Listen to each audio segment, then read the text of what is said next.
The resurrection story doesn't ask you to believe blindly. It asks something much more specific. It asks you not to ask certain questions. Not because those questions are rude, not because they're evil, but because if you ask them, the entire story starts to wobble. Christ rises. The tomb is empty. History is changed forever. That's the claim. But beneath that claim is a quiet agreement, an unspoken rule between the story and the listener. Don't look too closely. Don't slow it down. Don't ask what had to happen before the miracle could happen. Tonight, we're going to ask those questions, not to mock, not to insult faith, but to understand what the resurrection story quietly depends on, and why questioning it feels so dangerous. And once you see it, you won't be able to unsee it. The power of a single claim. Every belief system has a pressure point, a place where if you press hard enough, everything above it starts to shake. For Christianity, that pressure point is not a moral teaching, not a parable, not even the idea of love or forgiveness.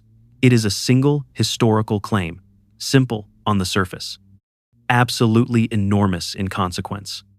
Jesus rose from the dead, not metaphorically, not as a poetic symbol, not as a spiritual feeling carried on in the hearts of his followers, physically, a body that was executed, buried, and then, somehow, alive again. The Apostle Paul understood how fragile this claim was. He did not hide it. He said it openly. If the resurrection did not happen, then the entire faith collapses, not weakens, not needs revision. Collapses. No resurrection means no salvation, no divine authority, no forgiveness of sins guaranteed by heaven, no eternal hope waiting beyond the grave. Everything rises or falls on that moment alone. That is an incredible amount of weight to place on a single event, and yet most believers are never invited to feel that weight fully. Because the story is not presented like a courtroom case where evidence is examined slowly and skeptically, it is presented like a proclamation, a declaration. This happened, now respond. Believe, rejoice, commit. That framing matters more than most people realize. In a courtroom, questions are expected, they are necessary, they are signs of seriousness. But in a proclamation, questions feel out of place, almost disrespectful. Once a claim is framed as sacred truth rather than historical assertion, curiosity changes its meaning. Questions stop being neutral. They start to feel like resistance. Doubt begins to sound like disobedience. Skepticism gets recast as a moral flaw rather than an intellectual step. And that is where the silence begins. Not an enforced silence. No one has to threaten you. The structure of the story does the work on its own. It quietly teaches you that the most important thing is not understanding how this claim stands up, but how quickly and fully you are willing to stand under it. What you're encouraged to focus on. If you grew up hearing the resurrection story, think back to how it was told and, more importantly, what parts were made to shine. The spotlight is carefully placed. It lingers on the women arriving at the tomb in the early morning light, on the angelic figure delivering a message of victory, on the stone rolled away, on the shock, the joy, the awe, death defeated, hope restored. The pacing is quick and emotional, almost cinematic. You are carried from grief to triumph in a matter of moments. There is no long pause to catch your breath, no space to stop and orient yourself. The story pulls you forward relentlessly toward meaning, toward forgiveness, toward the promise of eternity. And when a story moves that fast, you move with it. But stories do more than highlight certain elements. They also quietly train you to ignore others. Attention is not just guided toward what matters. It is guided away from what might slow things down. You are rarely encouraged to linger on logistics, on timelines that stretch across confusing hours or days, on how people actually behave when they are exhausted, terrified, grieving, and unsure of what is real. You are told what the empty tomb means, long before you are allowed to ask how the discovery unfolded. Meaning is handed to you, fully formed, polished, emotionally satisfying. And once meaning comes first, mechanics start to feel almost inappropriate. Focusing on details can feel cold, technical, even disrespectful, as if you are missing the spiritual point. But history does not live in emotion alone. It lives in mechanics, in sequence, in human reactions that are often messy, inconsistent, and uncomfortable. That is where real events leave their fingerprints, and that creates a quiet tension at the heart of the resurrection story. A tension between the speed of the message and the slowness required to truly examine it. Between the awe you are invited to feel and the questions you are subtly taught to set aside. The questions that feel wrong to ask. Try asking a few simple questions out loud, not aggressively, not with an agenda, just calmly, the way you would with any other historical claim. Who exactly found the tomb first? How many women were there? Was there one angel or two? Did the disciples believe immediately, or did doubt linger for days or even weeks? Where did Jesus appear first, and to whom? These are not hostile questions. They are not traps. They are the most ordinary questions imaginable. The kind we instinctively ask when trying to understand any event that supposedly happened in the real world. If this were a battle, a political assassination, or the discovery of a lost city, no one would blink at them. But something strange happens when you ask them here. You can feel it in the air. The room tightens, the tone shifts. The conversation subtly changes direction. You may not be attacked, but you are gently corrected. You are told you are missing the point, that you are focusing on details instead of meaning, that faith is not about this kind of scrutiny, and that reaction reveals something important. The resurrection story depends on momentum. It needs you emotionally engaged, carried forward by awe, hope, and relief. It does not want you to pause too long in the middle of the narrative, because pauses invite comparison. They invite inconsistency to surface. They invite the mind to step in.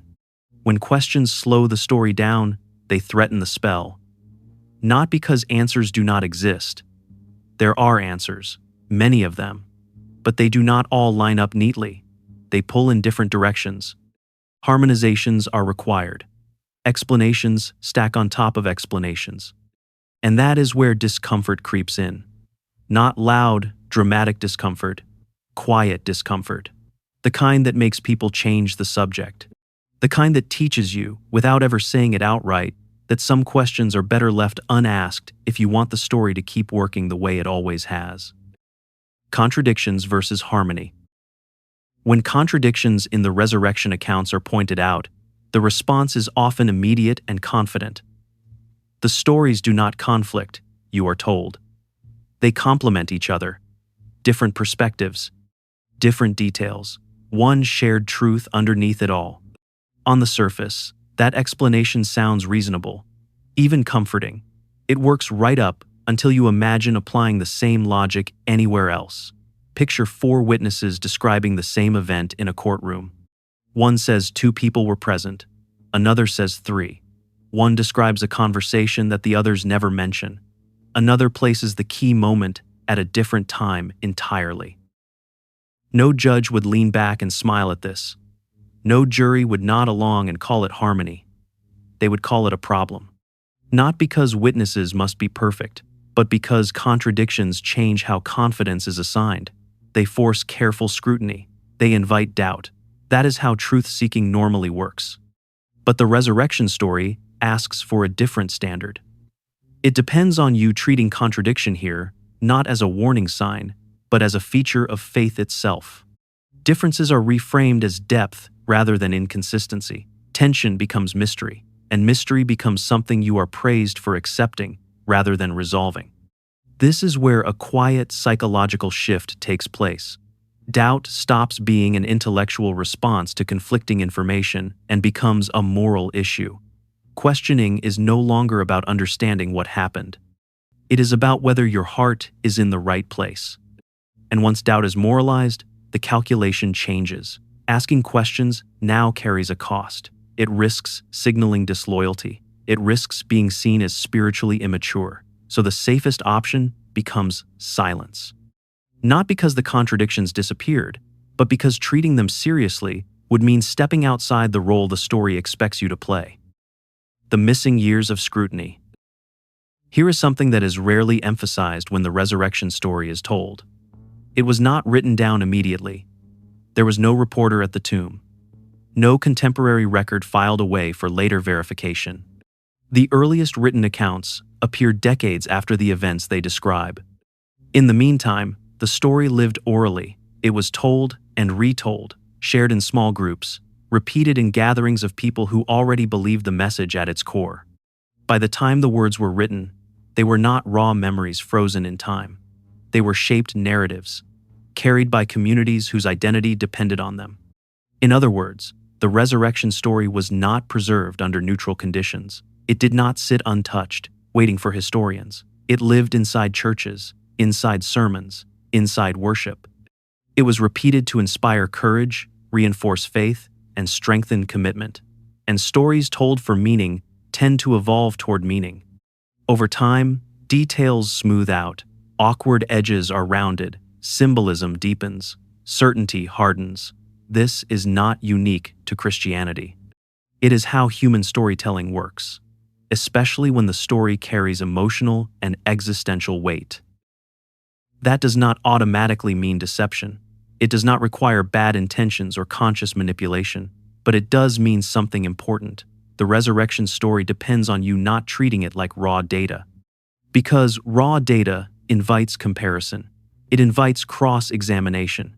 It invites the uncomfortable task of lining stories up side by side and asking whether they truly match. And comparison invites doubt. Not the dramatic kind that explodes faith overnight, but the quiet kind that changes the relationship. Once doubt enters, belief is no longer automatic. It becomes conditional, provisional, open to revision. And that shift, more than any single question, is what the story quietly trains you to avoid. Why faith is praised more than curiosity. Notice what is consistently rewarded within the tradition. Not investigation, not careful testing, but trust. Again and again, the highest praise is reserved for those who believe first and ask later, or never ask at all.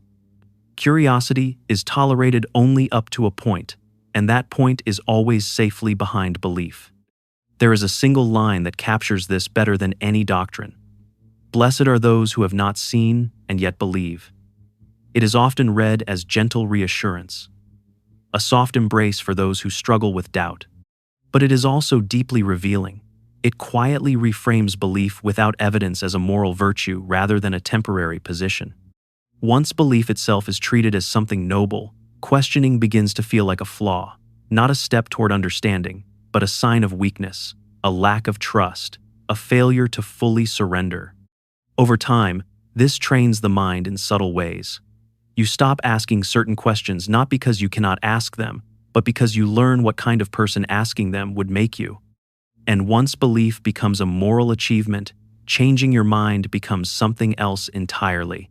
It no longer feels like growth, it feels like failure, like falling short of a standard you were supposed to uphold. The fear is no longer about being wrong, it is about being unfaithful. This is where the emotional structure locks into place. The resurrection story does not rely only on what you believe. It relies on how you are taught to relate to belief itself. Belief is no longer a conclusion reached after examination. It becomes a posture, a loyalty signal, a marker of character. And beliefs protected by virtue operate differently. They do not need to defend themselves. They do not need to compete in the open marketplace of ideas. They only need commitment, loyalty, endurance. Once that structure is in place, curiosity feels risky. Not because it leads to falsehood, but because it threatens identity. And when belief becomes inseparable from who you are rather than what you think, the safest path is no longer truth-seeking. It is staying faithful to the role the story has given you. What happens when you ask anyway? When people finally allow themselves to ask the questions they were taught to avoid, something unexpected happens. The disaster they were warned about never arrives. The world does not collapse. Meaning does not evaporate overnight. Life does not suddenly become empty or cold or stripped of purpose. What actually happens is quieter than that.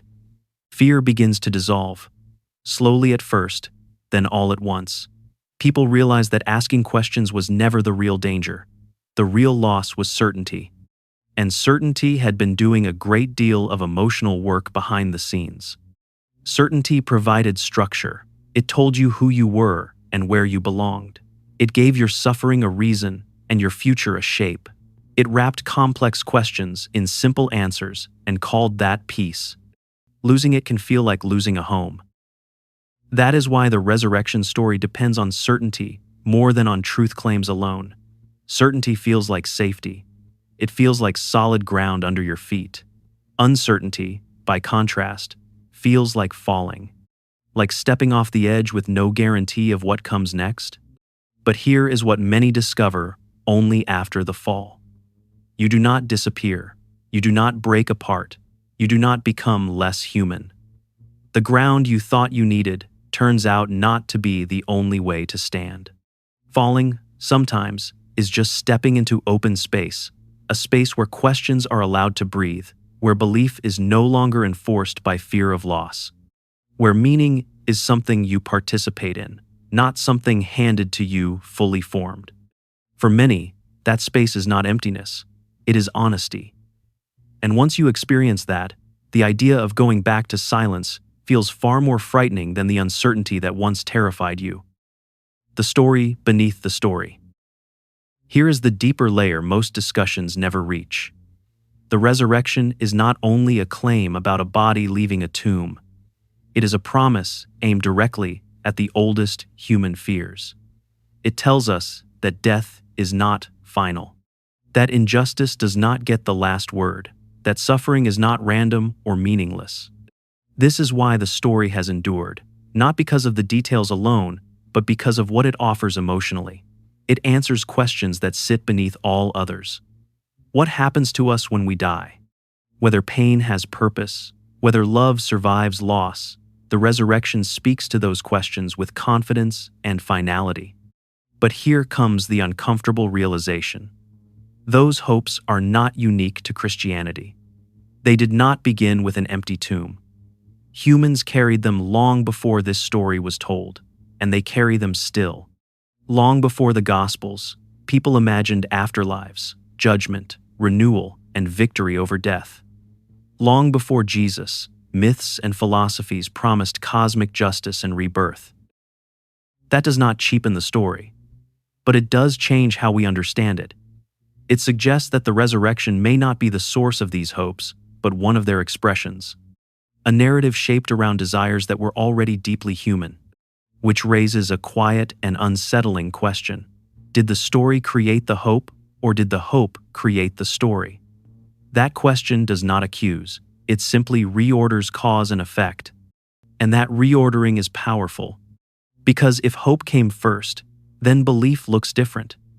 It becomes a response to human longing, rather than a message delivered from beyond it.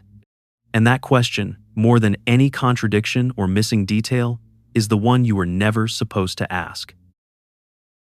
The resurrection story doesn't collapse when you question it, but its authority does.